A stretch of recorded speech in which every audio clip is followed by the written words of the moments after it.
उनको भी शुभकामनाएं दें त्रिवेणी जी। संगीता जी से कहूँगा कि अपनी बहन दोनों सरकार भी दें।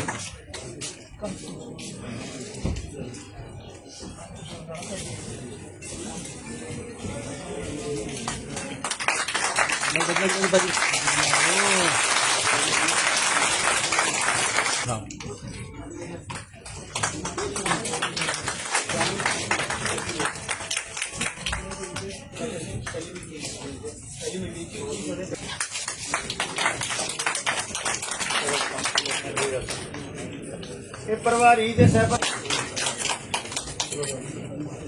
जी और हम सब लोग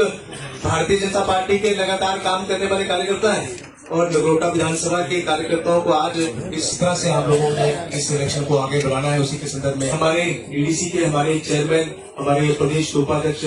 बड़े भाई लोग माता की भारतीय जनता पार्टी, भारतीय जनता पार्टी। हमारे दोनों महामंत्री देवयानी राणा जी और बड़े सीनियर कार्यकर्ता अपनी तमाम जितने भी बोलो इन्हें भी लोग इतने बैठ मुबारकबाद पेश करो।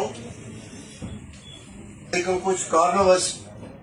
ये चुनाव जरा 6 महीने का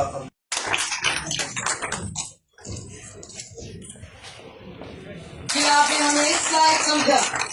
कि विश्व की सबसे बड़ी पार्टी भारतीय जनता पार्टी का हम सदस्य हो सकते हैं और नगरोटा कॉन्स्टिट्यूएंसी जैसी कॉन्स्टिट्यूएंसी जिसने भारतीय जनता पार्टी की झोली में तब भी सीट दी थी जब जम्मू कश्मीर में और कई ज्यादा सीट्स नहीं थी, उस सीट का दावेदार बनाया। हम आप सबका बहुत बहुत शुक्रगुजार। आज हम अपने बारे में बात करने आपके साथ सामने नहीं आए। वो बात करने के लिए हमारे पास पूरा महीना है और वो बात करने के लिए हमारे पास पिछले 11 महीने भी थे। हम जानते हैं कि भारतीय जनता पार्टी ने जो आशीर्वाद श्रद्धेय माननीय स्वर्गीय श्री देवेंद्र सिंह राणा साहब को दिया था, उससे बढ़ चढ़कर आज हमें वो आशीर्वाद दिया है। आज तक भारतीय जनता पार्टी के किसी भी बड़े बुजुर्ग, किसी भी सियासतदान का दरवाजा जब हमने खटखटाया है तो हमें वहां से भरपूर आशीर्वाद मिला है। अपने आखिरी के कुछ दिनों में श्री देवेंद्र सिंह राणा साहब ने हमारा हाथ पकड़ के जब वादा दे हमेशा उनके लिए खुले रहने चाहिए, हम सच बताएं तो आज भी उस घटना का जब हम सोचते हैं हमारी टांगे कांप जाती हैं। पर फिर हमने जब विधि पूर्वक राणा साहब की जो हमारे सनातन धर्म में सारी पूजाएं होती हैं वो की, तो सबसे पहले हम आशीर्वाद लेने यही आए। हमारा ये मानना है कि हमने राणा साहब के साथ वादा बेशक किया था, पर उस वादे को निभाने के लिए हमें हमारे बड़े बुजुर्ग का साथ, हमारे बड़े बुजुर्गों का आशीर्वाद और खास तौर पर हमारे बड़े बुजुर्गों का मार्गदर्शन का बहुत बहुत जरूरत है। आज की ये लड़ाई नगरोटा कॉन्स्टिट्यूएंसी की सिर्फ लड़ाई नहीं है, ये एक ऐसे जम्मू कश्मीर की लड़ाई है जहां पर इतिहास में पहली बार भाजपा ने 29 एमएलए जम्मू कश्मीर के असेंबली में पहुंचाए थे। एक समय हुआ करता था जब कहा जाता था कि एक निशान, एक संविधान जम्मू कश्मीर में लागू नहीं किया जा सकता। ये भी कहा गया था कि भारत का ध्वज यहां नहीं लहराया जा सकता। आज भारतीय जनता पार्टी की वजह से श्रीनगर के लाल चौक में भारत का ध्वज भी लहराया जाता है और नगरोटा कॉन्स्टिट्यूएंसी में एक बार फिर भारतीय जनता पार्टी का ध्वज लहराया जाएगा। जिस तरह से श्रद्धेय माननीय श्री देवेंद्र सिंह राणा साहब ने भारतीय जनता पार्टी की झोली में सबसे बड़े आंकड़े के साथ ये सीट दी थी, एक बार फिर नगरोटा कॉन्स्टिट्यूएंसी की जो ये सीट है सबसे बड़े आंकड़े के साथ भारतीय जनता पार्टी की ही झोली में जाएंगे। आपसे साझा करने से नहीं होगा। भारतीय जनता पार्टी का हर एक कार्यकर्ता एक कर्मठ कार्यकर्ता है। भारतीय जनता पार्टी की नींव हमारे कार्यकर्ताओं ने रखी है। भारतीय जनता पार्टी का हर कार्यकर्ता भारतीय जनता पार्टी के साथ ऐसी परिस्थितियों में खड़ा था जब भारतीय जनता पार्टी का शायद नुमाइंदा भी नहीं होता था, और हम उन सब के सामने एक एक करके सर नमस्ते करते हैं, क्योंकि जो उन्होंने किया है इस पार्टी के लिए शायद आज हम कभी भी ना कर सके। आज हम ये कहना चाहेंगे, ये सीट सिर्फ एक ये चुनाव सिर्फ एक सीट की लड़ाई नहीं है, ये एक एक वोट की लड़ाई है। हमने मिलजुल कर हर घर में जाकर ये बताना है कि भारतीय जनता पार्टी का कमल का फूल सिर्फ एक चिन्ह नहीं है। आज जो विश्व में एक कीचड़ सा माहौल बन चुका है, अगर हम दाएं देखते हैं तो लड़ाई है, हम अगर बाएं देखते हैं तो लड़ाई है। और कमल का फूल जिस तरीके से कीचड़ में उगता है और उज्जवल तरीके से आगे बढ़ता है, उसी तरीके से सदैव माननीय प्रधानमंत्री श्री नरेंद्र मोदी जी के नेतृत्व में, सदैव माननीय गृह मंत्री श्री अमित शाह जी के नेतृत्व में, सदैव माननीय पार्टी के अध्यक्ष श्री जेपी नड्डा साहब के, सदैव माननीय नेशनल जनरल सेक्रेटरी श्री तरन चुग साहब के नेतृत्व में जिस तरीके से जम्मू कश्मीर में भी कमल का फूल उगाया है, अब इस कमल का फूल का अगर हमने 28 का आंकड़ा दिया है, हमें वापस से उसे 29 में लाना है। और अगर ऊपर वाले ने चाहा एक बार फिर यहाँ पर जो पार्टी असेंबली में बहुमत से आएगी वो भारतीय जनता पार्टी की आएगी। और जिस तरह से कहा गया था कि जम्मू कश्मीर में कभी भारतीय जनता पार्टी का आगे प्रभारी और जो अध्यक्ष हैं वो एक पार्टी नहीं हमारी बना पाएंगे, एक असेंबली में हमें नहीं उतार पाएंगे, ये तो उन्होंने साबित कर दिया है कि अगर भारतीय जनता पार्टी एक निर्णय ले लेती है तो उसको अर्जुन की आंख की तरह देखती है। तो मुझे पूरा उम्मीद है हमारे बड़े बुजुर्गों के नेतृत्व में हम असेंबली में भी भारतीय जनता पार्टी की मेजोरिटी लेकर आएंगे। जिनके स्वागत समारोह में हम सब जिनको भारतीय जनता पार्टी की तरफ से कमल का फूल मैंडेट जो है वो मिला है, और उनका मार्गदर्शन, उनका ओजस्वी भाषण भी हम लोगों ने सुना। ऐसी देवयानी राणा जी इस कार्यक्रम में उपस्थित पार्टी के सभी प्रमुख पदाधिकारीगण,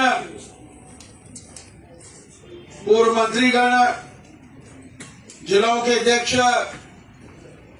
पार्टी के सभी प्रमुख कार्यकर्ता, मातृशक्ति, दोस्तों, साथियों, बहुत कुछ देवयानी जी ने भी और पार्टी के सभी प्रमुख कार्यकर्ताओं ने कहा। ये सही है कि एक एक सीट जम्मू कश्मीर में मायने रखती है। आम रूटीन में शायद चल रहे होते तो 28 का आंकड़ा भी हमें बहुत ज्यादा लगता, ठीक लगता, और हम लोग कार्य कर रहे हैं तो लोगों के बीच में जा भी रहे हैं। ये एक एक की गिनती, जब हम लोग